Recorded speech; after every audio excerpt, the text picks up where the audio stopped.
Ladies and gentlemen, I've already told you that I'm not the smartest one. I'm not the best deck in the card or whatever they say. White people, you say that. I say that, but you know what? It's not the fact that you have to be the smartest person. You have to have the smartest fucking friends. And in my intro, you didn't hear, I said one of the things I love about you the most is your educational background, where you're from, and a lot of people can't take this, but you're a real nigga! Okay. What? You have one. I'm trying not to interrupt. I'm trying not to interrupt. Yo. I'm trying not to interrupt. Yo. I'm trying not to interrupt. Hey, yo. I'm trying not to interrupt. Hey, yo. Hey, yo. I'm rich, bitch. Yo. Like whatever this is. Let me slide my seat too. The Donnell Rawlings Show, live in your face. Fuck y'all bitch ass nigga. You never take my place, nigga.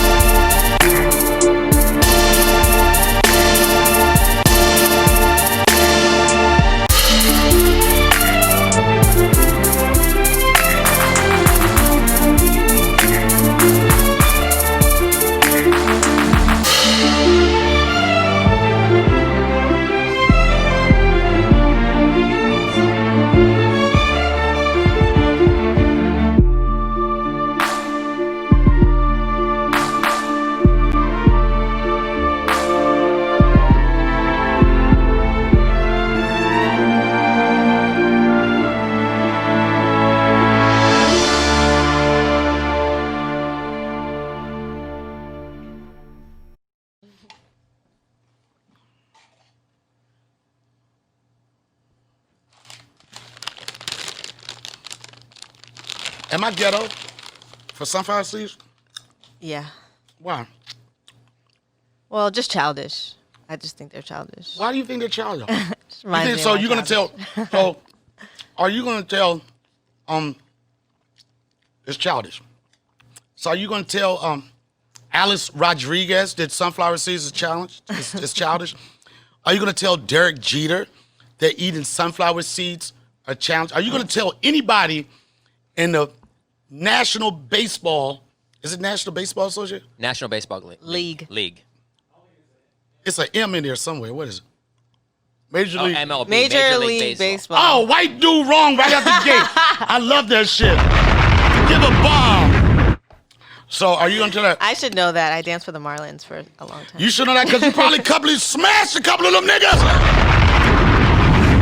Okay, she gave me the middle finger, so that means it was only one. All right. So, first off, I want to say shout out to anybody that has followed our podcast to the 25th episode, which this being. I think that we are in the groove, and I'm not saying it just for myself. Last week, we didn't have a chance to talk about the comments that people left on iTunes. We'll get to that because sometimes I need things to feed my ego. But I will say the evolution of Donnell Rawlings Donnell Rawlings podcast is showing up. It's showing up in terms of views. It's showing up in terms of people that want to align themselves with us. And it's showing up in terms of real motherfucking people. So I'm talking to you. Thank you. You being the trolls and the haters and everything. Thank you for making this show fun to do and fun to listen to. Over the past weekend, we had a holiday, Memorial Day weekend. AKA, niggas get the barbecue. Did you see no one adhered to what? To COVID? The beaches were filled. The beaches were filled, but I want to go first to point of these certain holidays. I call them cookout holidays. You know what I'm saying? A lot of times people don't really know the background and why we're celebrating. It's like, I got a 3-day weekend, nigga, it's on. But I call them cookout weekends because I work at the Carolinas on Broadway a lot, right? One of the best clubs in the world. Mm-hmm. And it's so funny because I always know when I'm going to work at the club. Once I start seeing people buying charcoal and hot dogs and ketchup, I was like, oh, it's about to be a barbecue. I'm about to start working. And my point is, and it's not a bad thing, like sometimes black people black people. They don't understand what the holiday is. You know what I'm saying? Veterans Day, oh, that's the day when them niggas, all the military niggas say what's up to each other. Black people confuse Veterans Day with Memorial Day. Mm-hmm. And I found it out because I went live on Instagram And I was on, and there was some haters. They were like, "Oh, you know, Memorial Day is different from Veterans Day. Memorial Day is celebrating the people that have passed in war." And I was like, "Nigga, I was in the military.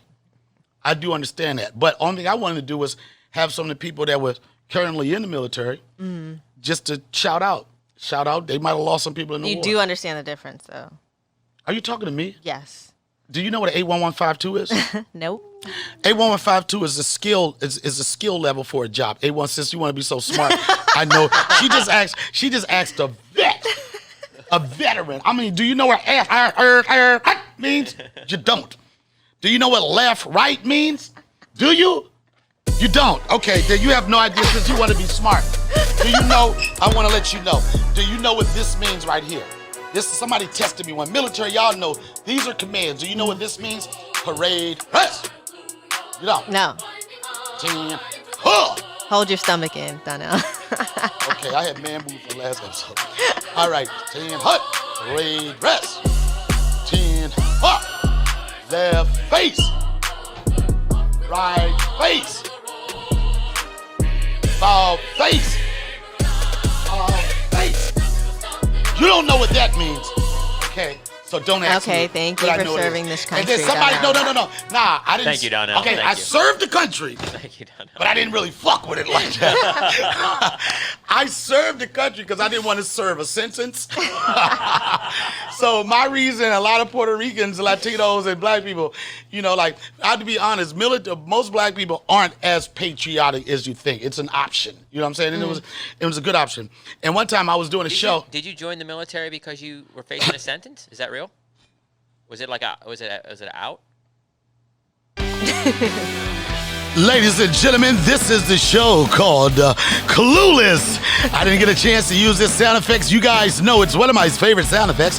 And when I do this sound effects, you know that we're about to be live. He asks a question he doesn't know, and a white man should know what sarcasm means. I was being sarcastic. So when I asked that, okay, Got you. I didn't know. I mean, that could have been true, though. Right, it could have been true. Shut up. No, you're right. It could have been true, but I'm gonna answer your question. I'm not gonna be so critical. I'm gonna answer your question. And it wasn't because I was gonna do a sentence, but I didn't want to have no options out of high school, which could have put me in a position to do something stupid, to do jail time. I was not I explained on a lot of episodes that I tried to be a crack dealer. I wasn't good. Crackheads owed me money. They told me we're gonna pay you when the fuck we want to. So it was an option. Like a lot of people from my community, it's like, okay, you might not be have any skills. You know what I mean? You're not gonna go to college. You don't have a job coming out. You don't foresee a quick job coming out. So the military in our community, for a lot of people, it was just a way to better yourself. You know what I'm saying? It was a way to, like, you know, get your life started. It was a way to travel, meet some different people. That was the reason I did it. And everybody in my family, my uncles, everybody was in the military. They all served? For my Okay. granddad was in the Army. He was a triple nickel. What's a triple nickel? A triple nickel. Google it too. So, but I want to be completely clear. But basically, it was an airborne division. They jumped out of planes and shit. It was a triple nickel. It was a black division, and he was one of them. He was a bad motherfucker. All of my uncles between the Marines, Army, and the Marines. That was the only branch. And they called me gay because I was in the Air Force. You know, they was like, you picked the softest branch out there, you know. But so it was easy for me. That's the same thing as some being from generations of everybody went to college. You know what I'm saying? It's like, I'm going to college because my uncle went to college. I'm going to college because my grandmother went to college. I went in the military, part of it because in my family, that was a good option for a lot of us. I wasn't the best person in the military. Oh, they were the first all-black test platoon. Yeah, the first black. So my granddad was a part of that history. You know what I'm saying? So he was like, his shit was like the tough shit. I was a cop. You know, this was easy to do that. But to your question, it was an option for me, which it was for a lot of people to try to get my life right. You know what I'm saying? Some people do it because, and in certain cases, like when they were going through the drafts, you know, you had motherfuckers, when we needed people for the military, we had motherfuckers that was like, oh, I'm about to do a jail sentence. Nope, I'm going to get out of this. I'm going to draft. Your people, white people wasn't all about that. They was like, I mean, the white people are the most patriotic race in the military. But if you're from a certain income, from a certain background. Yeah. Rich white people, fuck that. We got to get a letter saying you're going to school. We got to get this medical disclaimer saying that you're not able to serve. They duck it. You know what I'm saying? They duck it. But it was a good experience for me. I met a lot of good people. Over the weekend when I did, this was a cool story. So I'm on my Instagram Live, and this white guy pops on my Instagram Live, who I would think if I was to profile a Trump supporter, and I'm not going to take this on no sides, I was like this nigga got a Make America Great Again hat. This motherfucker got the U.S. flag in his front yard. You know what I'm saying? This motherfucker says nigga around his friends. With the ER. With around his friends, not the Not the And we got a guest today could tell you the difference, right? And it was interesting because this is what I explained about being in the military. It's almost like people that go to college. You know what I'm saying? You know, I'm a Kappa, I'm a Q or whatever. Like, it doesn't matter whether you're black, white, Asian, whatever. When you find out somebody else is in the military, it's a sense of brotherhood. You know what I'm saying? You hear people like, what are you guys talking about? As soon as you hear Get Right, when I talk to Get Right, I was a 9-4 platoon. You just automatically start yelling that shit off. And it makes you feel good. So when I got the Instagram Live, I couldn't tell he was in the military. He was in like civilian clothes or whatever. And we were talking, right? And he was just the weird part about it was so interesting because he was served in the same branch I was in, United States Air Force, right? And you could get people to serve the same branch, but it's not too often. You like, where were you stationed? He told me it's where he stationed. He said, I was in Korea. I'm like, where were you in Korea? He was like, Kunsan, Korea. I'm like, motherfucker. Oh, wow. I'm like, it just gave me chills because, I'm talking to a random white dude out of nowhere, and we walked on the same concrete in a different continent, the same base. I was like, dude, I was a cop dude when you came through the gate. I used to wave you on, right? And then this is where the black or white shit don't matter no more because once he felt that connection, you could just see the excitement in his face, like, oh shit. You could see he wanted the acceptance. You could see he wanted to be like, that's my nigga. Similar to like on the Chappelle Show when they did that sketch, and then the black dude said nigga to the white dude, right? And the white dude said, he just called us a nigger? He was like, fucking yeah. But here's a funny story. So we know that when you're in the military, you got to adapt to your surroundings. Kunsan, Korea, that's what we call a remote base. That means that usually when you say you got a remote assignment, it's usually a base where we have nuclear weapons. Okay. You know what I'm saying? When we say remote, that means even if you have a family, like if for your 4-year enlistment, everybody has to do it remote. So it's usually like the Philippines. It's like Korea. It's like Korea where I was. Like you can't bring your family or anything. You have to go there. So a lot of times when you go places like that, like the ratio of men and women is such a big difference. Like Kunsan, Korea, the base I was at, it was for every 12 dudes, it was one woman. Yeah. So that means basic bitches became bad bitches. Did you have bitches? Huh? No, let me get to it. No. I was a basic nigga. And the only basic motherfucker that got the bad bitches was the baddest dudes, and I was far from that. I was 5'8", I weighed like 110 pounds. I didn't play basketball. I just had a couple of jokes. They was not fucking with me. So, you got to go downtown. Poor Donnell. You got to go downtown. Like, oh, I'm going to get fucked. I can't get one of these whack bad bitches, right? But I'm going downtown. And people dated the Korean chicks. Well, that's just what it was, And it was so funny because when I was talking to the guy on the phone, on the Instagram Live, I said, it was so funny because he was all amped and shit. I was like, you was in Korea? I said, no, I know you used to tear that shit up downtown, right? Cut to, the motherfucker he was live. Cut to, he showed me his Korean wife. And I was like, Aigu Nuna Ipara. I was like, she's pretty. It was so funny. And then me, I don't speak fluent Korean, but we had a conversation. It was so cool to see. And he was so fucking excited. He was like, yo, I respected him. I respected his wife. You know, he's got a beautiful wife. You know, and I know like it's easy pickings when you go to a country and you're like, I want to get to America. You know what I'm saying? I don't know if that was the case, but it was so cool to have that experience with him. And it's so cool to talk to him about Memorial Day.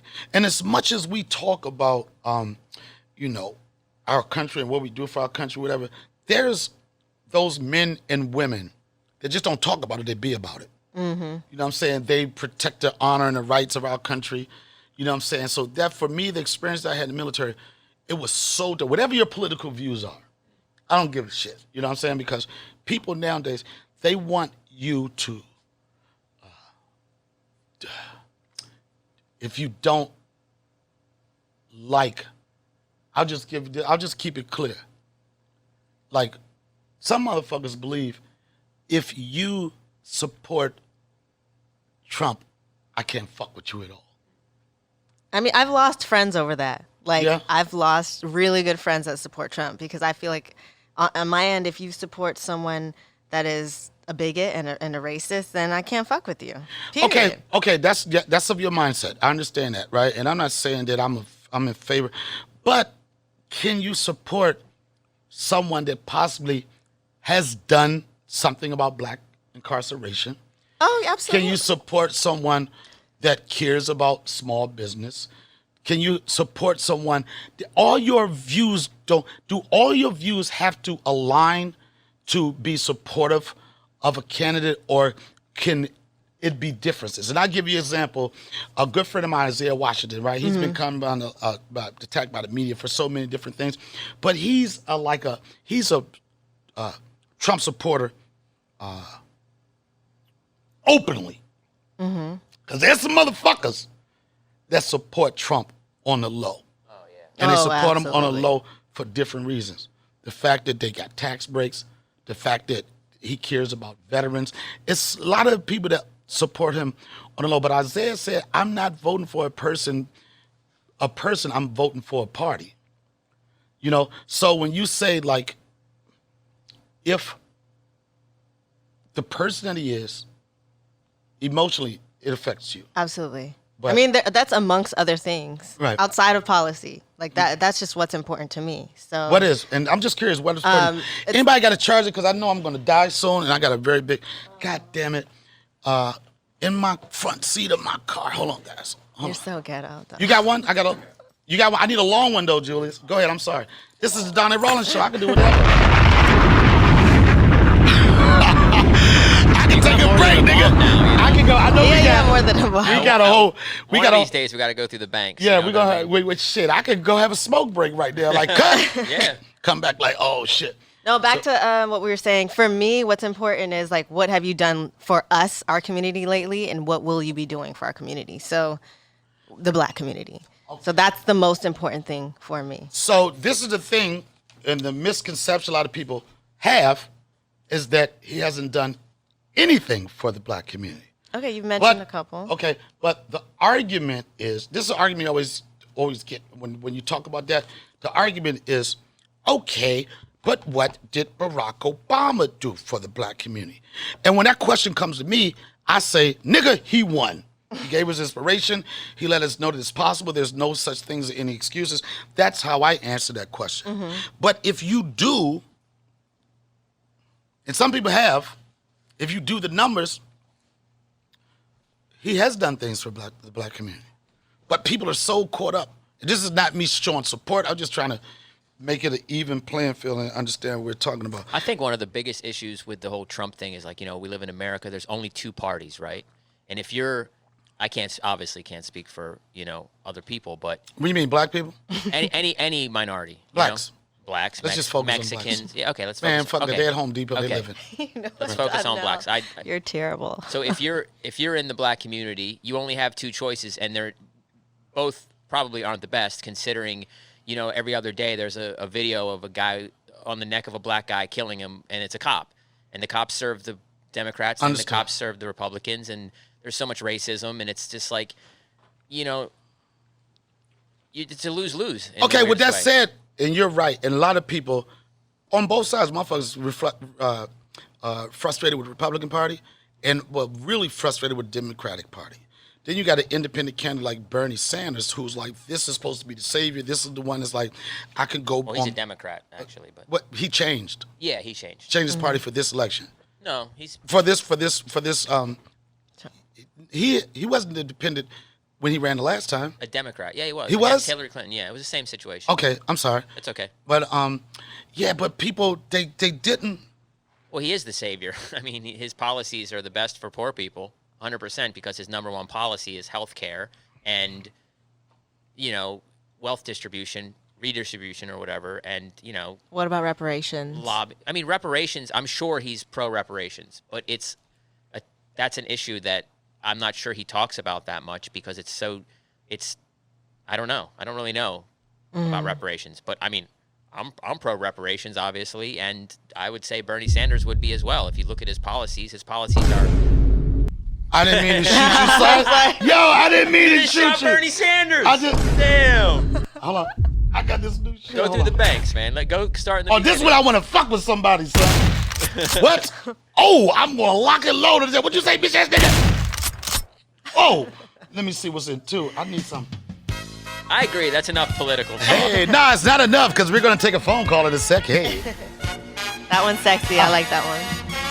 You know what I think the worst part about Trump is, though, in all honesty? He emboldens people to fucking to speak their minds, right? Yeah. He gives people the strength to be fucking cunts, you know, and The ignorant ones. Right. I well, don't have cunts. First off, that's for your people because cunt isn't a strong enough word I mean, for if us. if you call white people my people, that's his people. I mean, yeah, anyone. No, I'm just upset with the let's- words you chose to show how angry you were. fucking dickheads, whatever. Yeah, that sounds better. That got more Dickheads. flow. Cunts, that's- Motherfuckers, like just straight, dude. You see people coughing on people in grocery stores because they don't want to wear a mask and they're making it political, and so they get mad that people Cough on me, I'm spitting That's on what you. I'm saying. They spit on people, they cough on people, and I'm like, dude, how are these people not just getting murked? Yeah. Straight up. Right.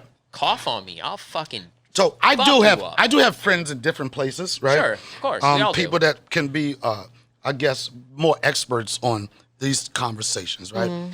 And there's a guy that I first was introduced on CNN, Marc Lamont Hill. Always take a black person serious when they use all of their names, right? When they use all of their names, and like Marc Lamont Hill.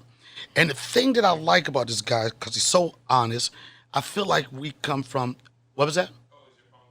Yeah, I feel like, oh shit, wait a minute, hold on. No, why is it not? Okay, guys, hold on. Is it charging? It's not charging. What is it? Okay. God damn it, I don't know how long I'm gonna be on the phone with him and I don't want to lose it. All right, so let's. Okay, so let me explain. Marc Lamont here, I like him. He's a scholar, he's a professor.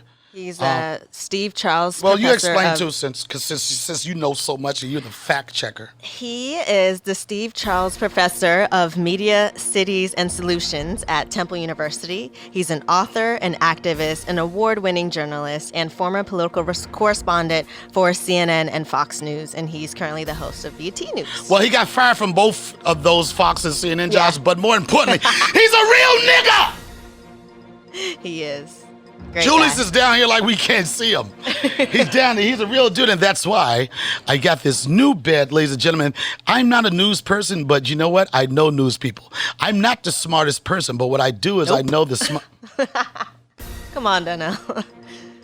All right, what going it is. back to my news. This is my Donnell Rawlings show. And then, okay, we have power. So again, I like this motherfucker because he's a real nigga. He's down with hip hop. I'm going to ask the question, Tupac or Biggie. I'm going to ask the question, peanut butter or jelly. I'm going to ask the question of Wu-Tang or not. So I'm going to make this phone call and we'll see if this guy's really my friend, if he answers the phone. Hopefully he does. Phone. I'm calling him. He said FaceTime or Zoom. FaceTime. Here we go.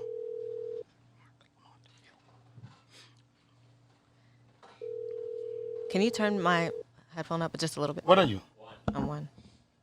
Yeah. Mark, What's good, bro? can you hear me? Are you clear? Yeah. On the line now. Can you hear this? I did a news joint. Hold on. Can you hear this? Can you hear that? Oh, shit. You can hear that? Official. Listen, let me tell you, I usually start with some old crazy shit, but because you're a news motherfucker, I got to do this. Ladies and gentlemen, I've already told you that I'm not the smartest one. I'm not the best deck in the card or whatever they say. White people, you say that. I say that, but you know what? It's not the fact that you have to be the smartest person. You have to have the smartest fucking friends.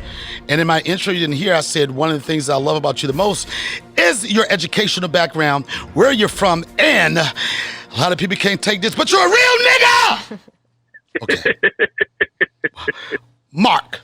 And I already said that I need to know the truth about this, bro.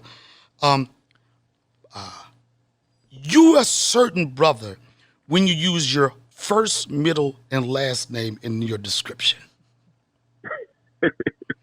I don't know if that creates a certain type of arrogance, but when you hear like when I first started acting, I was Donnell Rawlings, right? And I told my agents, I want to change that. I want to be Donnell Maurice Rawlings.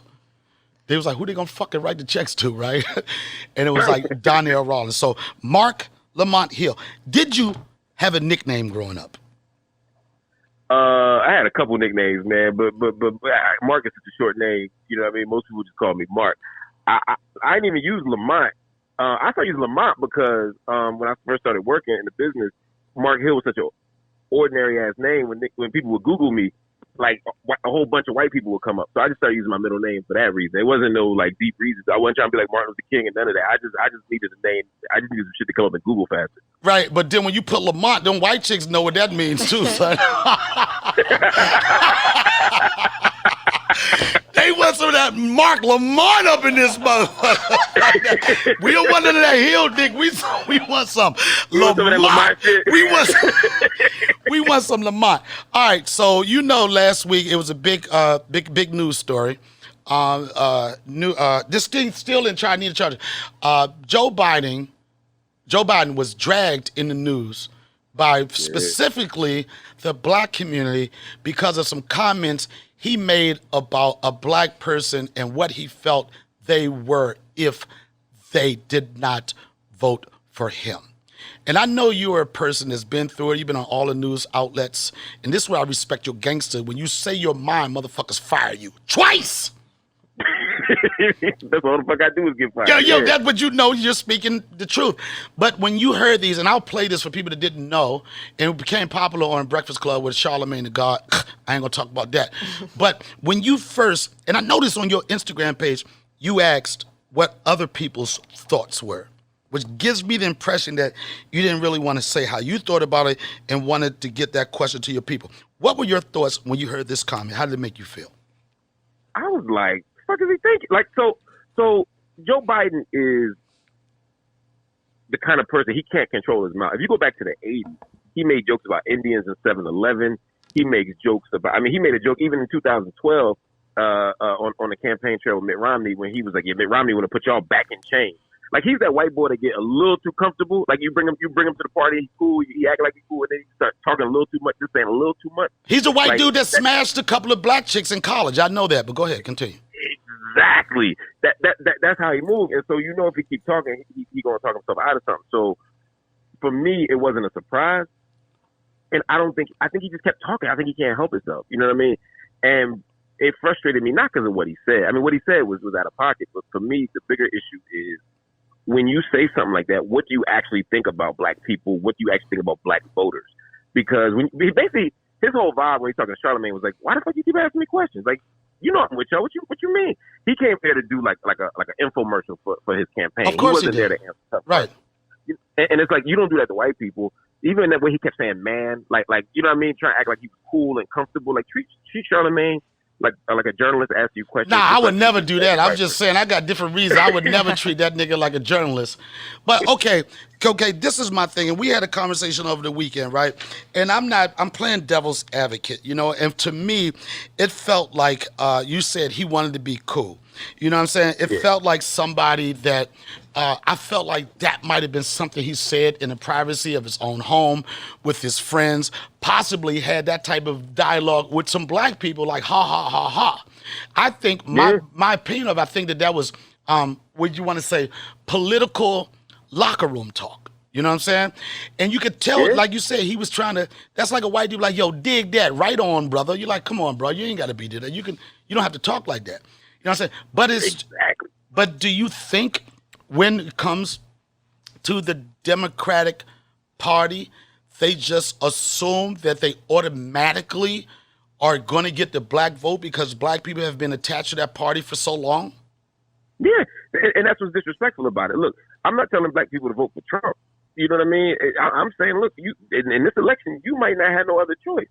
But that don't mean. Wait a minute, you may not have no other choice but to vote for Trump? No, to vote for Biden. All right, okay, good. To vote for Biden. Right. I'm saying don't vote for Trump. Right. So if you're not voting for Trump and you got one person and Biden is your choice, that doesn't mean that we're in a relationship with the Democratic Party as a people a lot, right? Yeah. It's like if you get married and then stop doing shit, right? Like, oh, I got married, she already committed to me for life, death do us part. Now I ain't gotta take out the trash. We ain't, you know what I mean? I'm not coming home on time. I ain't doing shit, right? Like I got your commitment. Now I can act different. The idea is the Democratic Party acts as if we've already committed to them, so they don't have to earn our trust. They don't have to woo us. They don't have to court us, and so they take us for granted all the time. It doesn't mean you leave the relationship. It just means you try to make the relationship better. And so Biden acts like that, but they get so entitled that when you say something like, "Well, I got a question for you. I want to know what you're gonna do for my community," Biden is like, "What the fuck you asking me for?" Okay, Mark. Okay, but like when it comes to if you want to get Trump out of office, what difference does that make, Mark? What difference does that make? Like what we assume, what difference does it make? And are we going back to the same situation when Hillary Clinton was running? Everybody knew that one of my good friends, he was a VP, this major corporation. He was like, Donnell, listen, man, we didn't have a good choice. Now we know that we didn't have a good choice with Hillary Clinton, and then and I just learned what voter suppression means. Like, okay, if you don't vote, it's a vote for Trump. How do people not revisit that with the bickering and everything? Is it important to beat Trump, or is it important to hear our voices with a candidate that may not win? I'm saying let's do both. Let's make our voices heard and get rid of Trump. No other group is asked to do that shit. You don't hear LGBT folks say, we're gonna sit this one out. We're just gonna let we'll come around next time. Right. So they say, look, we want to vote for you, but what are you going to do for us, right? I see that with every group. They say, look, we want to vote for you. We don't want to vote for him, but you got to tell me what you're going to do for me. We're the only group of people that when we come and say, look, what are you going to do for us? They say, what you mean? You know we good people. So Biden has not talked on his platform about what he's going to specifically do for the African American community. Is that what you're saying? No, I'm not going to say he's never done that. I mean, yes, he has made claims and made promises, just like he does for every community. But when you go to those communities, you go to those journalistic outlets, they ask questions about what you said you're going to do. And the difference is Biden has supported enough policy that's a harm to us that we want to ask him about that. So when we say, yo, what's up with the crime bill? What's up with the 3 strikes legislation? What's up with welfare reform? What's up with prison litigation reform act? All the stuff that kept black people in bad positions. We got a right to ask him about that. And when you ask him sometimes, he'd be like, what you talking about? Or he'll talk to you like you crazy. He tried to make Charlamagne feel as if he was asking a wrong question, or try to talk down to him like what he was saying was. Well, no, Mark. The reason why he was talking down to Charlamagne, because you didn't notice that I had a conversation with Biden before he even took that interview. Okay, so I told him don't respect nothing this motherfucker got to say. But I will say, in the sake of journalism, that Charlamagne does ask some biting questions. He asks some questions that people are afraid to answer. You know what? Yeah, great questions. Yeah, not great, nigga. I ain't gonna say great. They was all right. He didn't ask them Tupac or Biggie. That was the real fucking question. So that was coming up next before we cut that shit off early. So Mark, what you're saying is that we need to vote more, right?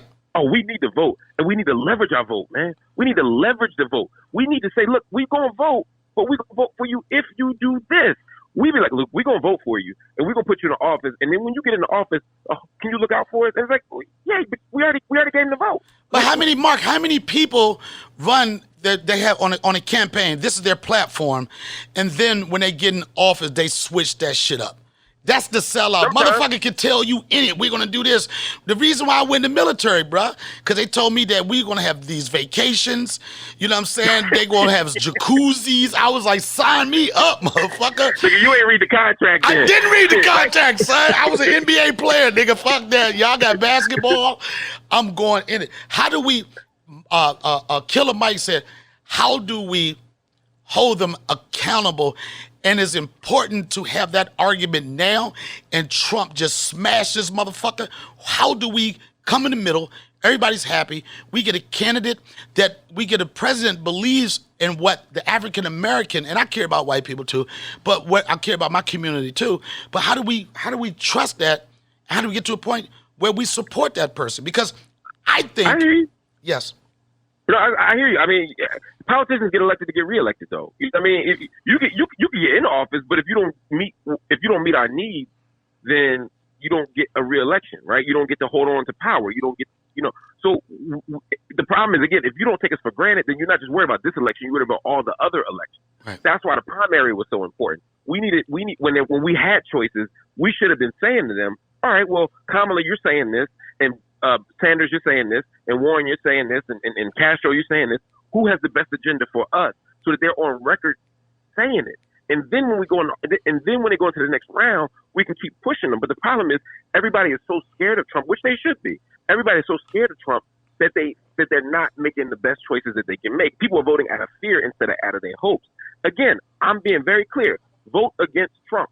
But you can walk and chew gum at the same time. So, Mark, if you say vote against Trump, why isn't somebody? I understand what you're saying, but when you say that, we add all this other shit to the reasons why. So why isn't anyone saying, if you want to beat this motherfucker, you better vote for Biden? Why is it that everybody's saying?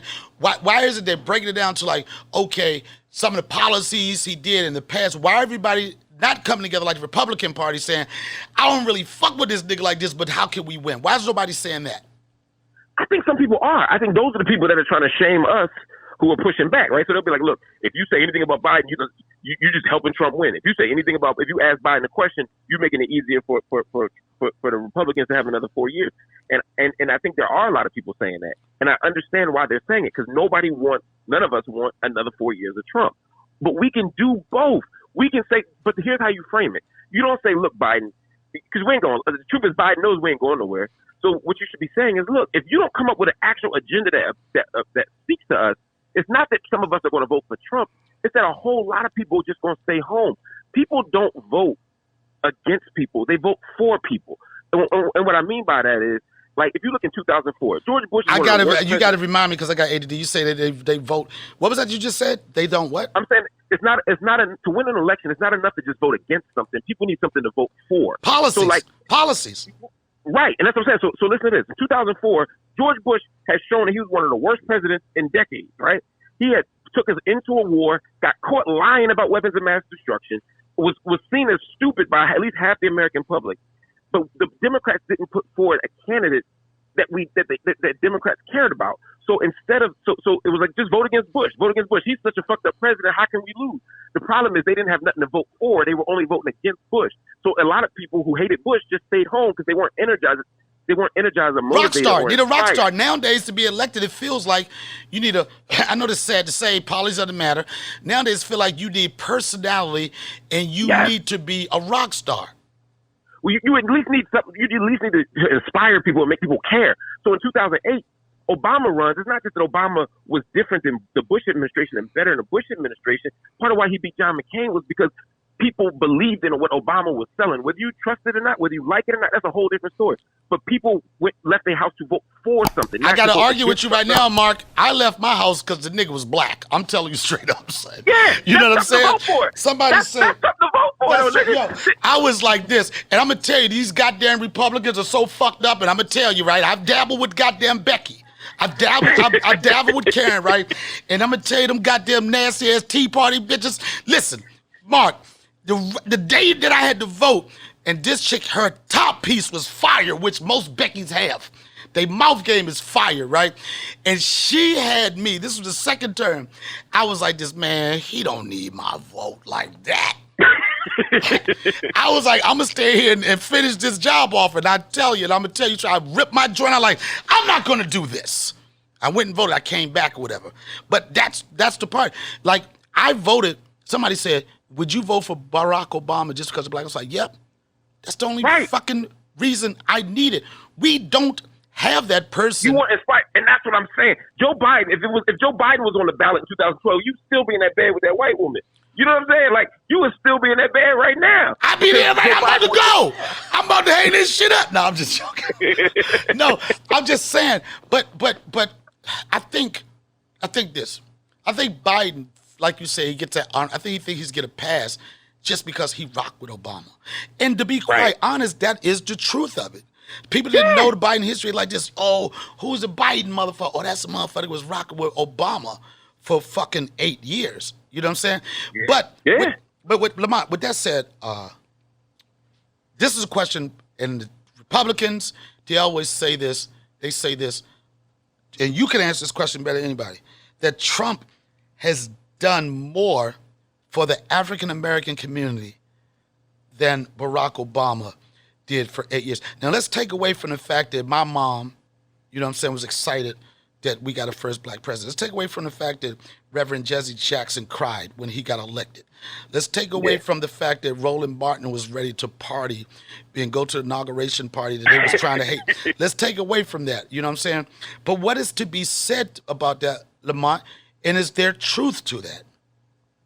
There's no truth. So, Marc Lamont. Sorry, I'm so sorry. It's all good. All right. It's two things. First thing is, we do have to be honest about the difference between symbolism and substance. You know, having a first black president is great symbolism, but it doesn't necessarily mean substance. You can have a black president running the same business as somebody else. You know what I mean? In the same empire, the same way. So just because you're black don't make it better. It's like getting beat by black cops. You don't feel racial progress if a black cop is whooping your ass instead of a white cop, right? I don't know. That might be yo, I don't give a fuck. The word nigga wouldn't have stuck if it wasn't a whip behind it, son. I'll just say that, son. But go ahead. Yeah, that's fair. But you get my point. The symbolism is you know, the symbolism isn't the key. But the question is, what does Trump offer that Obama doesn't? Trump. When you look at the economy is better for the wealthy, but it's not better for the vulnerable. When you look at the poorest of people, our situation is worse. When you look at people trying to access housing, our situation is worse. When you look at black, gay, lesbian, bisexual, transgender folk, our situation is worse. Look at this COVID shit. We're the ones dying from it. They wanted to shut this whole country down. Niggas eat a lot of fried chicken, though, Mark. Niggas eat a lot of fried chicken and sweet tea, Mark. Come on. But Mark, them lemon pepper chicken wings, extra crunchy. Come on. But nigga, go ahead. I just finished the wing. I know you, nigga. Wings when you call me. And your cholesterol fucked up. You get COVID, nigga. You out. No, I'm just joking. But go ahead. No, but that's the shit they do, right? Yes. We don't eat right. There's pre-existing conditions, but the biggest pre-existing condition is racism. And when you look at how people are living and what people's circumstances are, the reason we're dying in Atlanta at like we're like 80% of the deaths and like 65-70% of the hospital patients is not because we eating too much KFC or Popeyes, which is better. It's because we are. You look at our housing situation. You look at our lack of access to healthcare. You look at all the things that make it. You know how hard it is to do social distancing in the project. To do what? You can't keep social distance in the projects. If I'm stuck in public housing, right, I can't keep 6 feet from everybody. I can't keep 6 feet from my neighbor. That's why in Starlet City and Brownsville, and they have some of the biggest cases, and they're like, how is that possible? It's because those projects got those elevators. It already was fucking smells like shit and piss already. So it's part of the circumstance. I agree. And that's what I'm saying. So that's a circumstance. So people are like, well, they just kept their social distance. Nigga, I can't keep social distance.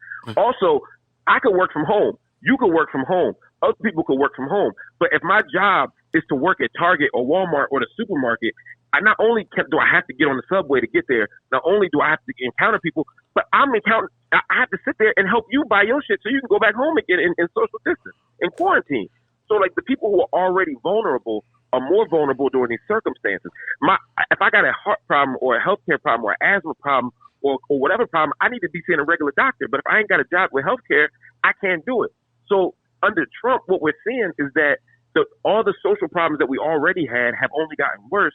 And the fact that he mishandled the COVID-19 shit only tripled that, because now you got people who are already unhealthy and unsafe, and now you got a national pandemic, which isn't his fault, but the management of it was his fault, and that led to more people dying. So our aunties and grandmoms wasn't dying under Obama from this shit.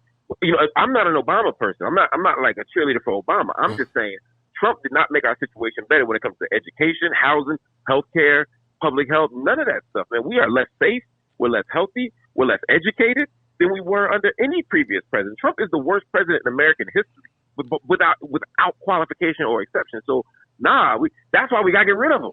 Okay, Mark, do you think that they are closet Trump supporters? And when I say this, do you think that there are people out there that's like,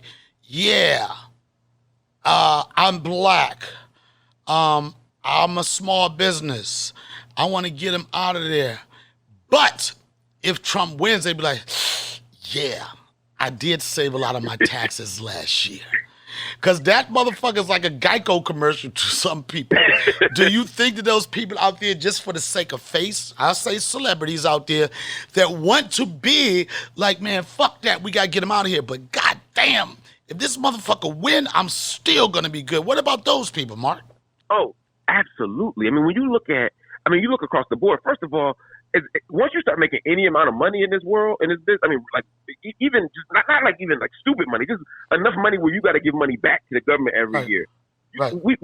I'm as radical left as they come, but when it's time to write that check in April and May, nigga, that's when I'm like this. I will almost put on a Make It Great Again do-rag on last tax season, son.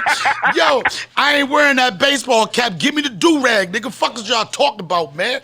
Let me get some of the red Timbs, son. Make America save again. Yeah. But Ken, so I get it. Go ahead. Yeah. I get it. But I still make the choice to vote on the left because I care about poor people, and I think it's my duty to pay more because I make more. But most people, when they go in that voting booth, they don't always base it on their politics. They base it on their desires, or, you know. And so they make different choices. And for white folk, I mean, if you look at 53% of white women voted for Trump. Trump was on tape, not on, talking about grabbing women by the you know what. Trump was on tape wilding out. He says he's maybe the most sexist person we've ever seen on a public stage. But you know what, Mark?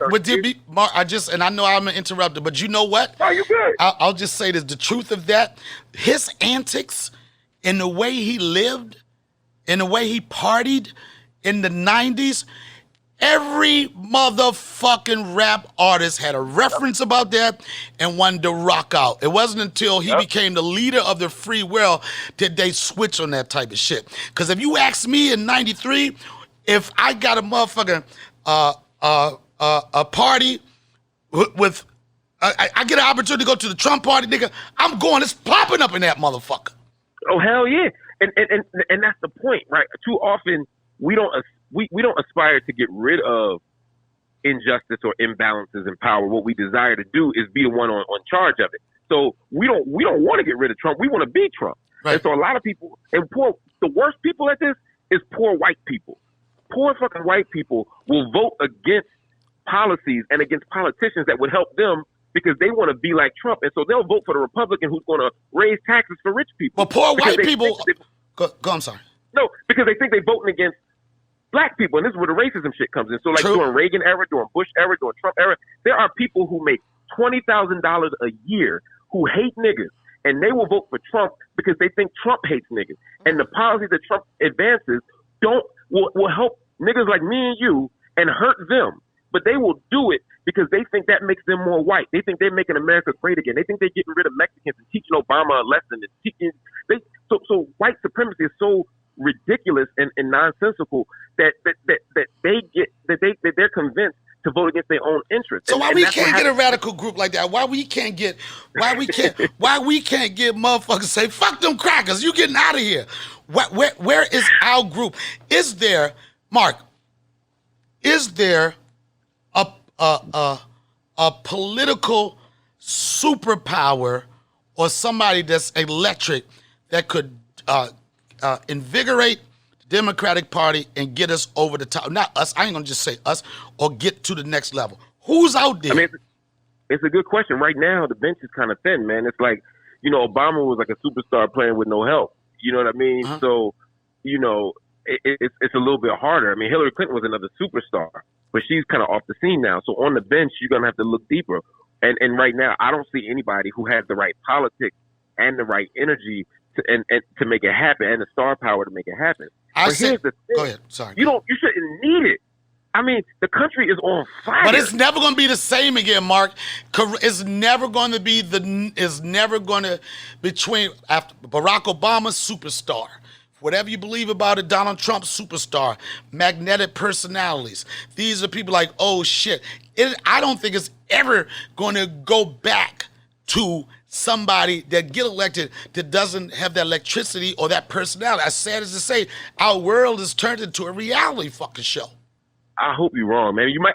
I'm afraid that you're right, but I'm praying that you're wrong. And this is why, and I'll add to that, Mark. And I said this just casually. I was like, and this is the reason why I said this, because the AOC, right? Yeah, she'd be a good one. Listen, let me just say this. Not that I agree with her politics or whatever, and as crazy as it may sound, Mark, she gets people excited. She gets people talking shit. You know what I'm saying? Yeah. And Andrew Schultz says something that we are living in a world where we don't always get the best person for the job. We get the person that creates the spectacle and people connect with like that.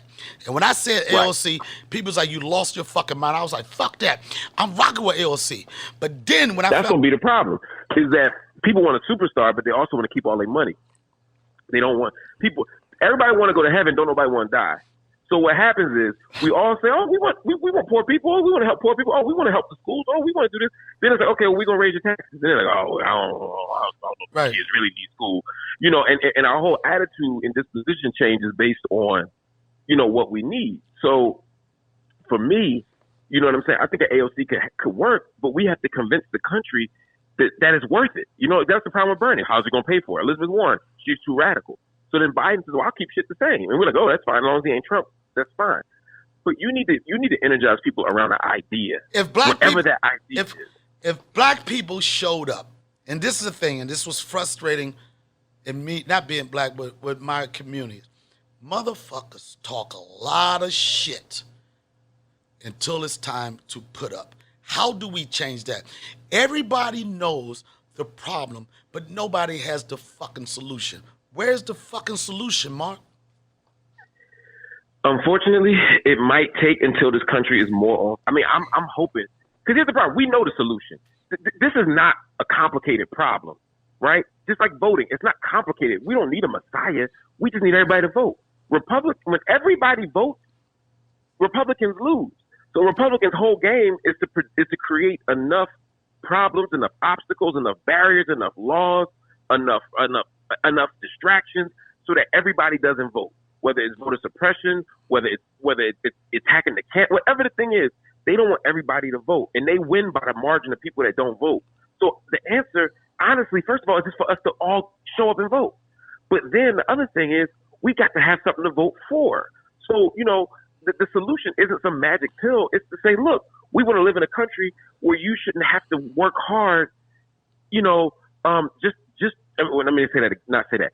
You should have to work hard. You shouldn't have to work 3 jobs to get health care.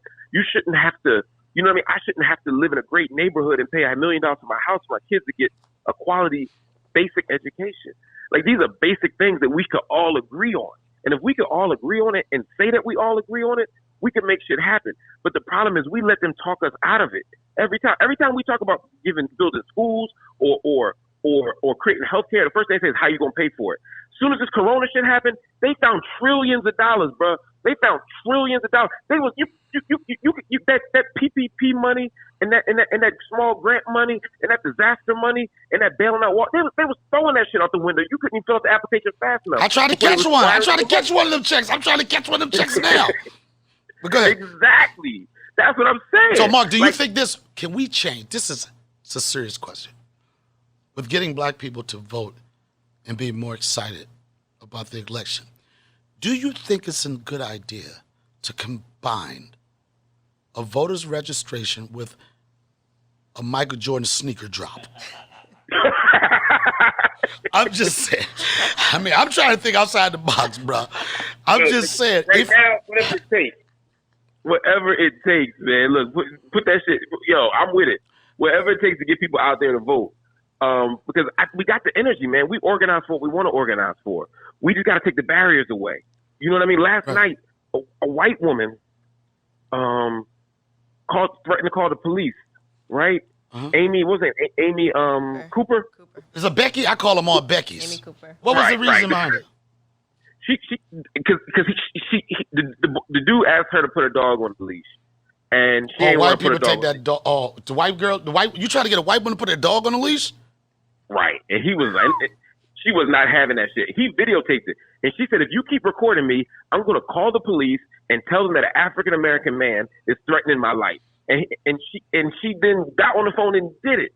Within 4 hours after that video hit Twitter, we found her name, we found her job, we found the fucking dog's name, Henry. Right. Oh, yeah. They named their dog. White people name their dogs after real motherfuckers. Real fucking people, right? I'll be like Killer. It's like right, yeah, King or some shit like that. By the end of the night, her job fired her. Animal control came and took the dog. Like, and we organized in 5 hours and handled all of that. Imagine what we could do with that same, and we should have, because what she did was wrong. But imagine if we took that same energy, that same power, and used it for other stuff that we could do. We can imagine it, Mark. We can imagine it, Mark. We can imagine it. The story that you're saying, Mark, and there's no disrespect to you, it does not change. Every cycle, it says the same thing. What if? What if? What if we did? We do know the what if. So what is the dilemma from niggas doing the right shit? Is it because we need somebody to connect with, or what is the difference? We know if. That question, we can ask that question forever. That's a fair point. I just want to be clear, though. It's not just niggas, right? Black people across the board are apathetic. Americans in general don't like to vote. You know, the reason we have Obama in office and the reason we have some of this shit that happened and you know, over the last 30 years. Because those Obama parties was popping too, Summer. Go ahead. Yeah, they really were. That's a different conversation. But yes, sir, they were. Yeah. but the difference is black women and black people, but specifically black women, did vote, and they vote in large numbers. So we have to, as first of all, as men, we have to replicate the energy of women and vote as much as they do. But also, we have to continue to say, what are the things that stop us from voting? How can we make voting easier for folks? For example, it's crazy that we still get off for Columbus Day, but we don't get off for Election Day. Right? We know what Columbus did. But black people, to be quite honest, we don't give a fuck what holiday. It's a bar. I said earlier today, we don't give a fuck what those holidays symbolize. Am I going to barbecue, and am I going to listen to Frankie Beverly and Maze before I let go? Exactly. Do I get a day off of work? Right? Exactly. So imagine if we made Election Day a national holiday, and imagine if instead of in the voting, we had 24 hours to do it instead of like 8 hours to do it, or 12 hours to do it. Now all of a sudden it takes away some of the excuses, and now with all this electronic shit, I mean, we should be able to vote from our house. We should be able to vote from our phone. With all this facial ID recognition, we should be able to find a way to make voting easier for people. Because again, all the rules that make it harder to vote make it harder for poor people to vote. Mark, man, if we make voting day a holiday, nigga, guess what? Niggas gonna be at the barbecue. I'd like to. Yeah, here's my question. You're a very educated person, professor. You know, like the level that you took your education, especially coming from Morehouse, which you said I read up on your shit that you partied so much that you dropped out, then you went to Temple, right? And I also know that you do a lot of stuff, man. I appreciate you're a real motherfucker, you know, and you speak at at prisons, right? Oh yeah. For some people, like I'll just put it like this. When I was younger, me and my brother, I had two younger brothers. One was brother went to Brown University and Georgetown Law, right? And this is so fucked up in the black culture. Like, we made him feel fucked up for being smart. Right. You know what I mean? And I know you probably dealt with this. Like, go ahead, old bookworm motherfucker, old 18-syllable having ass nigga. This nigga trying to read. Old bookworm motherfucker. Read ass nigga. Yeah. Reading ass nigga. Old smart ass nigga. Oh, won't you go ask bookworm? He know the answer to everything. That nigga got book smarts. He ain't got no street smarts, right? With that said, and I know you go to prisons to talk to people, and I know sometimes people could look at a person like yourself and say, that nigga how do people in prison connect with you and your story? That's a good question, man. I mean, I got a lot of all, good questions, Mark. Answer the goddamn question. No, I'm joking. to be honest, they not as good as the one Charlamagne asked me, but you like a strong second or third, man. You know? Yeah, but you know what? And you know what? I'm gonna get that. Here's the this is the thing, Mark. I can play the joke shit. That's my only shit with Charlamagne is like, you're trying to clown me. I could go either way. We can go joke. We can go serious. And this on my podcast is that I ain't gonna ask you if I get RZA on the podcast. I'm not gonna ask RZA how'd you start the Wu-Tang. I'm gonna ask this nigga, did you ever sneak food into the movie theater when you went in there? I'm gonna ask you, do you know about the sugar sounds? I'm not gonna ask that question. So hey, whatever boat they want to put me in, I know. Like I said earlier, I'm not the smartest, but I know the smartest person. So to your question, to your response. Oh yeah, no, it's first of all, like growing up for me. I grew up in North Philly and then West Philly, but like I grew up in the hood, so I don't feel disconnected from black people. I don't feel disconnected from people. Everybody know went to prison or got shot or did something. You know what I'm saying? Right. Like, you told me your brother just came home. Your brother home. My brother just came home. Yeah. My brother just came home. Hold on. Afraid to Mark. Dear, you know what just came home means, right? Yeah, got out of jail. It's not coming. Okay. Whew. I didn't want you to think that there was anything to do with quarantine or anything like that. But go ahead. Yeah. He just came from isolation. Go ahead. All right, go ahead, Mark. Exactly. So when I go to a state prison, especially in Pennsylvania, first of all, I'm gonna see somebody I know. I'm gonna see somebody I grew up with. I'm gonna see somebody that knows somebody I know. You know what I mean? So right. it's already relationships there. But beyond that, like I'm not that different. We're not that different from each other. A lot of times when you get a lot of success, when they want you to go give motivational speeches, they want to get you to go and talk to people in fucked up situations and explain to them how if they had did what you had done, they wouldn't be where they are, they'd be where you are. Right. And a lot of times the difference between where I am and where they are isn't that I made a different choice. A lot of times we make the exact same choices. They got in trouble, they got caught, or they had, there's very small differences between us. And so for me, it's not about coming in there and acting like I'm somebody that they not. Right. It's about saying we're from the same hoods, we're from the same places, we got the same situation. But let me give you some game on how to kind of pivot and use the same talent that you had. And grow. Right, to use it for something else, man. I mean, I be talking to these young boys, man. They be 22, 23 years old, and they in jail for hand-to-hand shit. They in jail for selling drugs hand-to-hand on the corner. And I'm like, the amount of hours you spend on that corner, the amount of hours you spend doing this shit, the amount of time you spend watching your back, running from shit, running from police, hiding, having this. And then when you count up all the money you actually made that year, you probably made like $30,000. You could have got a job at Target. And not had shit to worry about, and probably had better hours. I'm not saying go work at Target. Yeah, but you ain't gonna, you know what I'm saying? You work at, I mean, I know this is back at Target, but the bitches that they trying to get, bro, it ain't gonna be because you work at Target. We already know that. I get it. I get all the connections. Right. But all I'm saying is there's a way to hustle that same energy, like, without all the risk. And I'm not saying the answer is Target. The answer is not Target. But the answer might be doing some other shit and figuring out how to use those same talents, that same creativity. You look at niggas in jail that's making full meals. Full meal. I'm talking about they make griddles. They cook. I mean, they making tattoo needles. I mean, we got the creative genius to take whatever's around us and rework it into something that no one could have expected. Right? We making full chef's meals in a prison cell. We make it. We got cell phones. We got our whole life in there that we can create without observation from the state. So we got the talent. We just need people to motivate that talent. I've never seen anybody. I try, Lamont. I try, Mark. I do. I wrote my PhD dissertation, and all right, why you showing off about this dissertation shit, man? You had to bring that up, man. But go ahead, man. I wrote a rhyme.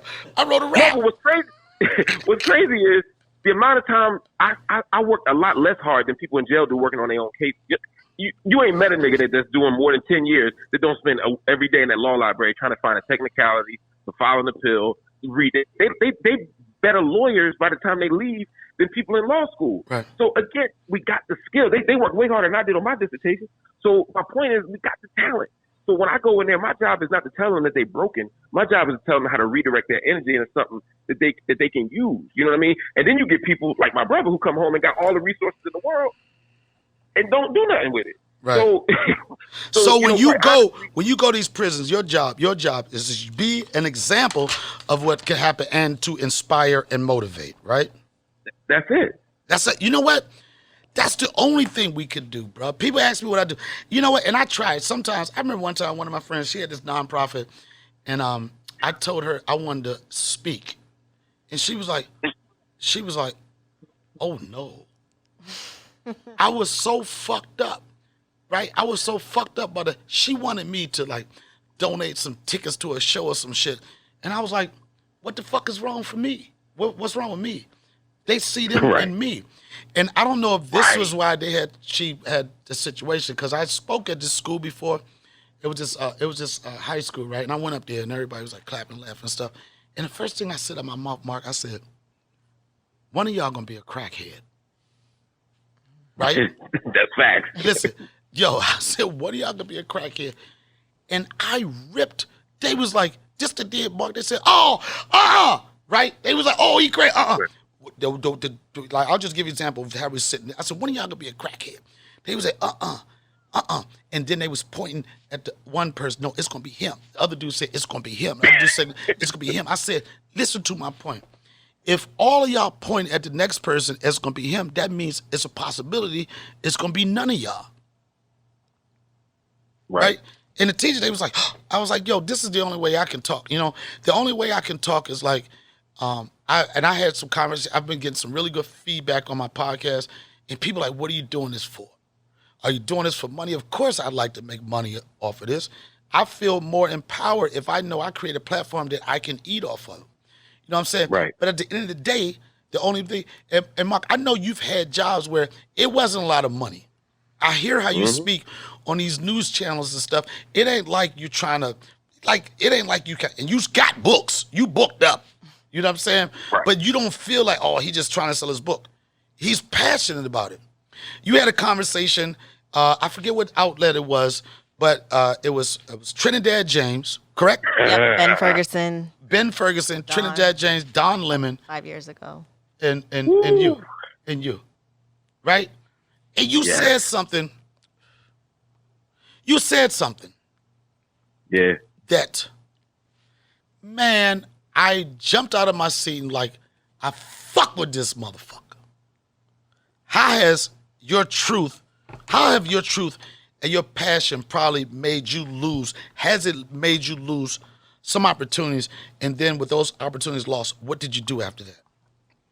You know, yeah, I mean, the short answer is yeah, man. There's a way in this business where there's a way to get a job and there's a way to keep a job. And it's about just going along to get along and you'll be safe. You know what I mean? I could spend the next 50 years on TV just saying vote Democrat, be cool, this, you know, and just play by the rules, paint by the numbers, right? There's a million people on TV that do that. And if that's your thing, that's your thing.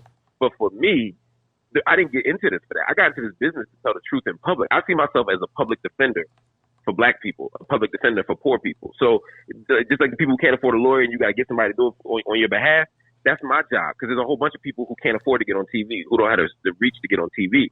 So when I get on TV... Oh, it's easy to get on TV, Mark. All you got to do is say you fuck somebody. You be on CNN, TMZ, and everything. That's true.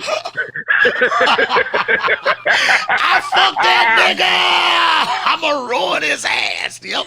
Go ahead. Yo, that's all the fuck you need, yo. Yep.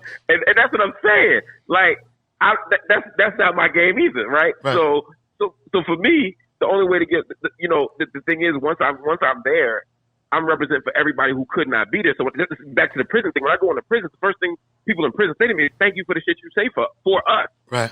You know what I mean? Thank you for the stuff you do for us. When I walk through the hood, people say, thank you for what you do for us. Sometimes it's uncomfortable. Right. You know what I mean? Because sometimes you just want to be a regular person in the hood, and people are like, yo, I fuck with you. I appreciate what you're trying to do. Right. And I mean, I was in a strip club one night.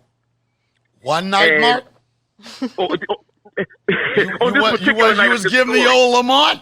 You was giving the old Lamont? I was trying, and like I'm about to throw some ridiculous money in the air, and brother walked up to me and said, "Yo, bro, I just love what you do for the community." Oh, nigga! Oh shit, son! What did you do? You snatched your money back, and you just started making it rain more. I snatched it. It fucked up my whole. I can't tell you how many. I don't even go to strip clubs that much no more. Right. One time I was getting a lap dance, right. and she came over. She's like, "Yo, you was my graduation speaker. Yo, I just want to thank you for that speech." You motivated me. I'm thinking like, God damn, I couldn't have motivated you that much. Yo, son, let me tell you something, son. I got my story of that shit when you know it's time to leave, son. I was at a strip club once, right? And this chick, I ain't gonna say no names. I'll just put it like this. I had a lot of football coaches coming up, right? And then me and my man was kicking it with these bitches, right? And they said, yo, he from Alexandria. And then my man said, he told the bitch, I mean, not the bitch, the stripper queen, the person that's, I don't know what you call her. Yes, Queen. yes. Yeah, queen. The woman, yeah. We don't want to call women bitches. Exactly. Oh, no, Mark. Exactly. I'm not going to answer that question. I'm not going to do that. I'll shoot you on that one. And I'm not calling them. That's my politics. I'm telling you my politics. Yeah, I'm using it in the context. Take that one, son. But, bad bitch. Okay, listen. Yes, I'm sorry. Listen, yo, ain't nobody got time to be in the bed. Hold on, let me try these new effects. That's what I'm talking about. You get mad at what I say, take this. Gotcha. All right, but I understand what you're saying. I would never say it the way that people get upset about. So this African Nubian queen that takes all her clothes off and shows her vagina. Okay? Which is fine. It's labor. It's her job. That's totally fine with that. I respect that. But continue. Those African Nubian queens that do something strange for some change. Let's just make it okay. Okay, Marc Lamont. Then they said, this girl said, oh my God. I said, what? She said, you probably know my father. Oh, nigga, I wanted to dye my beard when she said that. And she said, Coach, I won't say, she said, Coach so-and-so. And I was like, right? I was just shocked, right? And I was like, what am I doing here? Right. She said that, probably know my dad. And I did know. I said, what am I doing here? Right? And you know what I said to myself, Mark? I'm here, so your dad don't have to take care of you. I got it, bitch. I'm daddy. Too soon? You gonna end my career today. No, son.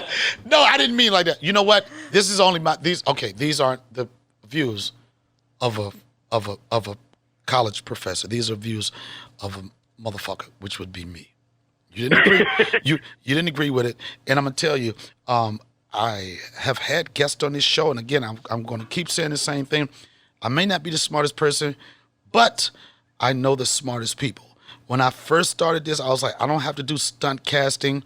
I don't have to be like everybody. You need to have so-and-so and so-and-so. No, I need to have people on this show that I respect, I like their voice, and I can have an honest conversation with. You know what I'm saying?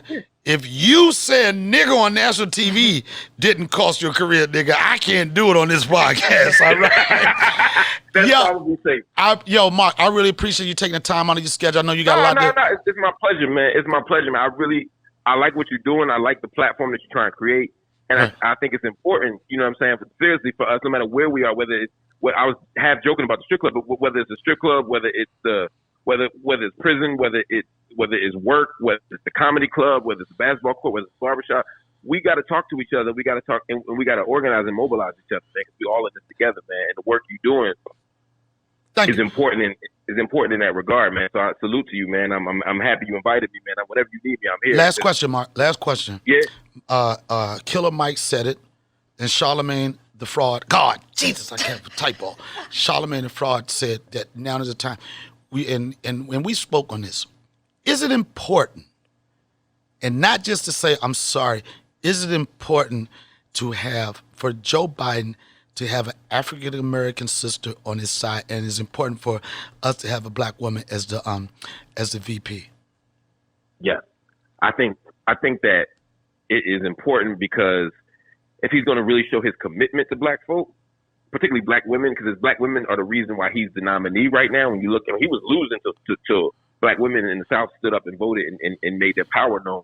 So he owes it to us the way he's owed other people. Second, he has said before he wants to empower black women. Let's make him put his money where his mouth is, especially after last Friday. Right. Also, strategically, if you want to mobilize black folk, you said yourself, you put extra effort to get to the poll because of a black person on a ticket. A lot of black people will. So yes, put a black woman on the ballot. It's the right thing to do. It's the strategic thing to do. And quite frankly, when I look at the options that are available, black women are among the strongest options on the table. I mean, there's some good ones who aren't black, but I think the black women are right at the top of that list. The only thing I'll say is it can't just be any black person. The goal here is not to put a black face in a high place. Right. The idea is to have somebody with the right politics who can move us forward. So get me a progressive, smart, engaged black woman candidate, and I'm with it. And I know so many out there. And your number one choice. You had to put your money on it. You're at a strip club, Mark, right? And before you make it rain on this broad, right, you had to put your money on who you would select or think would be a good candidate. You're making it rain. What person would you make it rain on and say that that's the person that could get it done? It's a good question. I think the problem is, I'm not trying to avoid your answer. I'll tell you who I think. You are, Mark. You are. The problem you are, Mark. That was goddamn avoiding that question. All right. Who I should pick, who I would pick, and who I think he should pick are two different answers. That's what I'm saying. Okay, answer goddamn both of them. Okay, that's what I'm about to do. the person. Okay, wait. I shot you. Solo. Hold on, Mark. Hold on. Oh, damn. You don't want that. That's Hiroshima. Sorry, go ahead. That was an atomic bomb. Who put that up in there, son? I didn't mean to hit you with that. I just was trying to get you with a street joint like niggas be in the street. Ow, nigga. Ow, but who is it? If I'm Joe Biden, I pick. If I'm Joe Biden, I pick Kamala Harris. Okay. Because I think that she fits his brand. She fits his politics. And so you support the police? Oh, god damn. He do. Like I said, his choice ain't my choice. Right. But I think that if he wants, I think Kamala Harris gives him his best chance at winning. Your choice. My choice.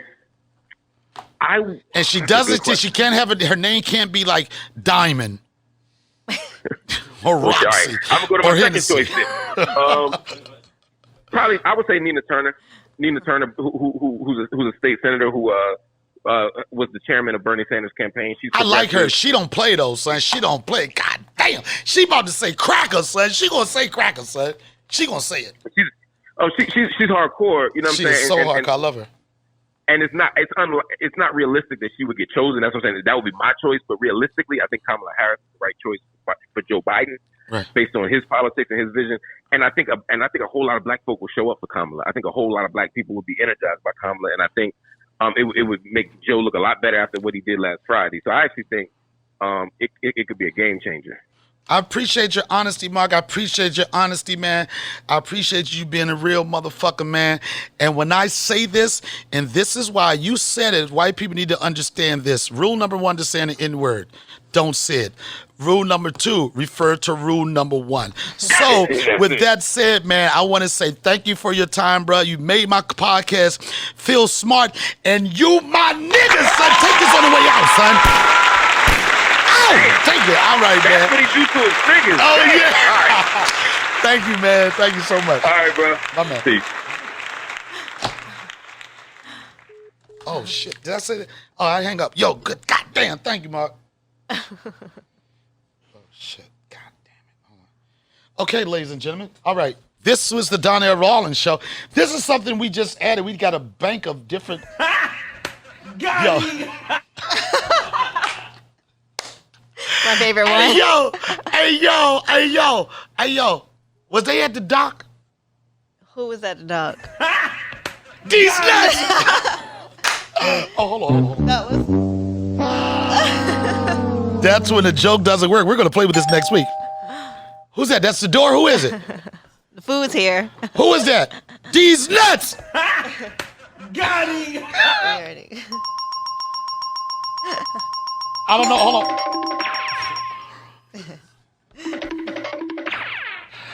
That's when you ask a motherfucker a real question. Yeah, and when you ask a nigga a real question, they don't have the answer. All right. Oh, nigga, I got a whole bunch of these shits. Hold on. What we got right here? Nothing. Oh, nothing. Hold on. Oh. Donnell, you gotta learn the board, yo. I just got this. Why don't you just stop it, okay? Be my friend.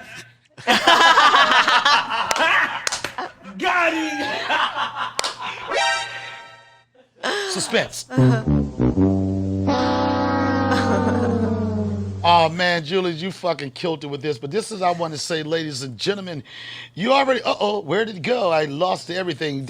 I ain't even got the voice. Hold on. Here we go. Let's go. These nuts.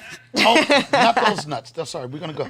Yo, I had so much fun. I know people like, where is all the comment and everything? Sometimes you got to be real with people and let them know that you can have a different perspective and you can talk about different things. We are giving the world options to what we consider to be entertaining, smart, funny, compelling. This is the Donnell Rawlings Show. And this is the old school and I wanted to say I'm going to do this one. That's right, ladies and gentlemen. We got Dury over there. We had to give him 5 masks because he said, I'm not fucking with you niggas if you're not going to be coughing on me. Shout out to Javanta. Shout out to Julia. Shout out to Brody the Joker. Shout out to Bearded Humor. We're going to have you back on the show pretty soon. Shout out to everybody that's listening to this podcast. Shout out to Noriega for giving me an honest interview on the Drink Chance. Shout out to Angela Yee for last week. And shout out to the future of podcasts. We've been 5 months in, and I guarantee you can bet your goddamn bottom dollar that we're going to be a television show. I'm Donnell Rawlings. This is the Donnell Rawlings Podcast. And remember, a joke could be too soon, but it never could be too soon. For a funny observation. Drop a bomb on these bitches. Let's go. Ow!